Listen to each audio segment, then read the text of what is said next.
menjemput Datuk Paul Igai. Terima kasih Datuk Seri Speaker. Soalan saya nombor 5. Silakan Menteri. Bismillahirrahmanirrahim. Assalamualaikum warahmatullahi wabarakatuh dan salam sejahtera. Datuk Seri Timbalan Di-Pertua, ahli-ahli yang berhormat. Terima kasih Yang Berhormat Senator di atas soalan yang dikemukakan. Untuk makluman, usaha mempertingkatkan kawalan sempadan negara dengan negara jiran kita sentiasa menjadi keutamaan Angkatan Tentera Malaysia, khususnya Tentera Darat Malaysia. Dan ini termasuklah di lokasi sasaran penting kita, seperti mana yang dinyatakan dalam soalan Yang Berhormat Senator, iaitu di kawasan stesen hidroelektrik di Sarawak. Bagi isu penambahan aset keselamatan di lokasi yang dinyatakan, buat masa ini tambahan kepada pos-pos keselamatan yang sedia ada di lokasi strategik, iaitu pos Tapak Megah Kapit yang telah siap pembinaannya pada Oktober tahun lalu. Selain itu, terdapat 3 pos lagi imbangan yang sedang dibina, iaitu di Tetangga Akrab Serian, Rapak Baru Seri Aman dan Mengkalap Limbang yang dijangka siap pembinaannya pada Oktober tahun ini.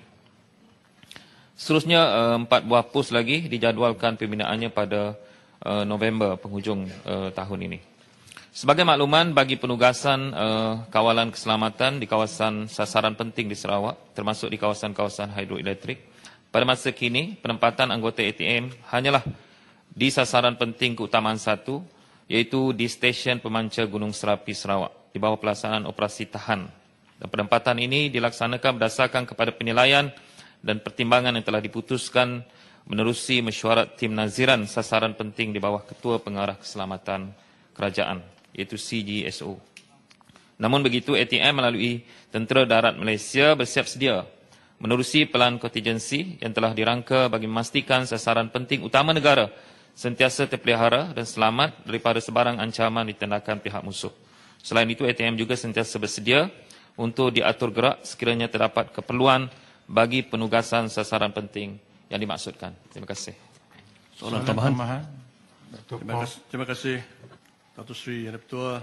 Terima kasih kepada Timbalan Menteri atas jawapan jelas, tapi saya belum puas hati. Saya akan bercadangkan bila atau bolehkah kementerian kaji semula dengan KDN, CDSO tadi menaik taraf keselamatan ini untuk kita menempatkan tentera-tentera darat di kawasan yang berisiko ini. Saya fikir inilah national security asset yang penting, kerana tak lama lagi Nusantara di sebelah Indonesia akan dekat daripada dengan Sarawak dan Sabah, dan saya tak tahu kemungkinan ada penyeludupan, ada anasir-anasir di luar untuk masuk sempadan kita atau di kita sini masuk ke Indonesia. Ini saya fikir, saya haraplah kementerian berkenaan akan mengkaji semula. Terima kasih. Terima kasih Yang Berhormat Senator di atas cadangan. Kerana kita tahu bahawa antara cabaran kita adalah kita untuk mengawasi sempadan sama ada Sarawak maupun Sabah. Tetapi dalam konteks kawasan-kawasan hidroelektrik kita, memang saya tak nafikan bahawa kita pun di peringkat Kementerian Pertahanan, kita membuat pengawasan berdasarkan keputusan yang dibuat oleh MKN itu sendiri. Jadi kalau kawasan-kawasan hidro kita ini boleh diberikan keutamaan 1, maka pihak Angkatan Tentera Malaysia memang sentiasa bersedia untuk mempertahankan kawasan-kawasan sasaran penting kita ini. Dan saya fikir kalau berbanding dengan apa yang ada di Semenanjung, saya fikir memang ada beberapa kawasan-kawasan ini harus diberikan keutamaan 1. Jadi saya fikir kerjasama di antara Kementerian Pertahanan dan juga Majlis Keselamatan Negara itu akan kita lihat dan bagaimana keutamaan-keutamaan boleh kita lakukan. Dan di samping itu macam saya sebut tadi, kita tahu cabaran kita di sempadan ini bukan sahaja menyediakan pos, tetapi di peringkat Kementerian Pertahanan, kita juga mencari kaedah menggunakan teknologi. Antaranya kita gunakan UAV bagi tujuan pengawasan pada masa hadapan. Kerana kita tahu bahawa dengan jajaran Sabah dan Sarawak itu, guna tenaga sumber manusia itu tidak cukup, tetapi teknologi juga harus digunakan bagi memastikan bahawa kawasan kita dan kedaulatan negara kita itu sentiasa selamat. Soalan tambahan lain. Terima kasih Datuk Seri Telaman Tutor.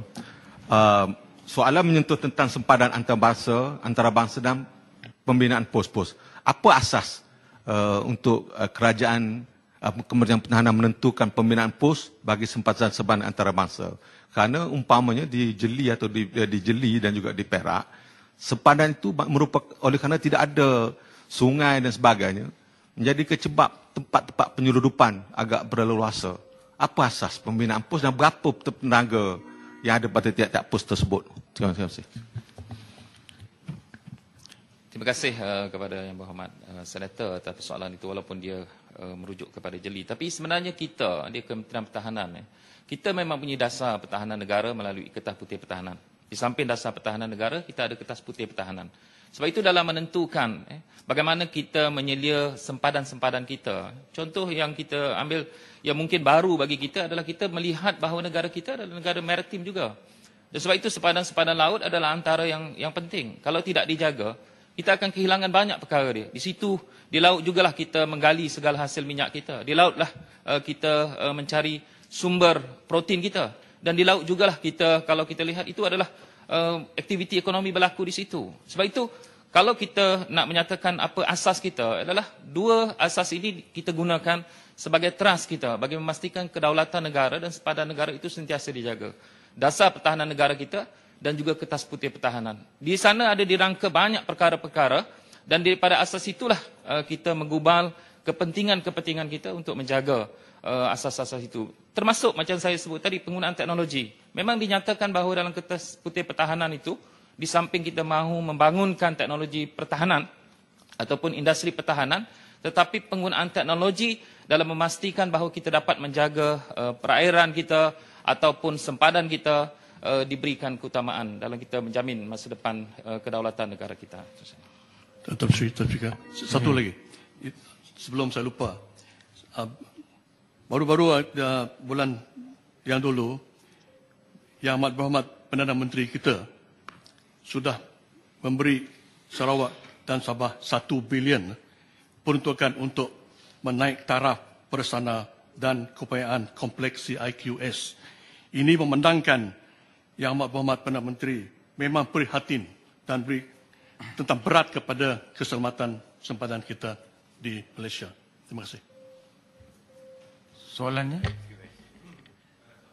Ya, soalannya, adakah kementerian tadi menaikkan taraf ini untuk penggunaan atau pembinaan tadi atau menempatkan security forces atau tentera darat dan batalion dia di kompleks hidro tadi? Terima kasih.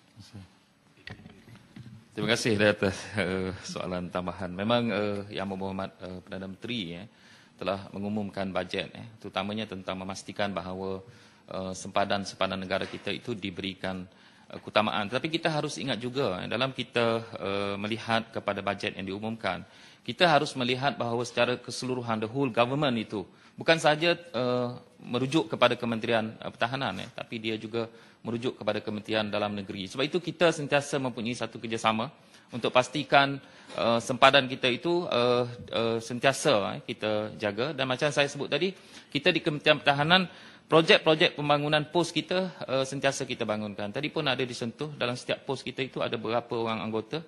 Secara asasnya setiap pos itu ada 30 orang anggota, yang mana anggota itu bukan sahaja kita gunakan, macam saya sebut tadi, bukan sahaja sumber manusia itu dimanfaatkan, tetapi bagi kita penggunaan teknologi juga harus kita gunakan dalam kawasan kita menjaga kawasan sempadan kita. Terima kasih kepada Yang Berhormat Tuan Haji Adli bin Zahari, Timbalan Menteri Pertahanan, di atas jawapan yang telah diberikan. susah saya menjemput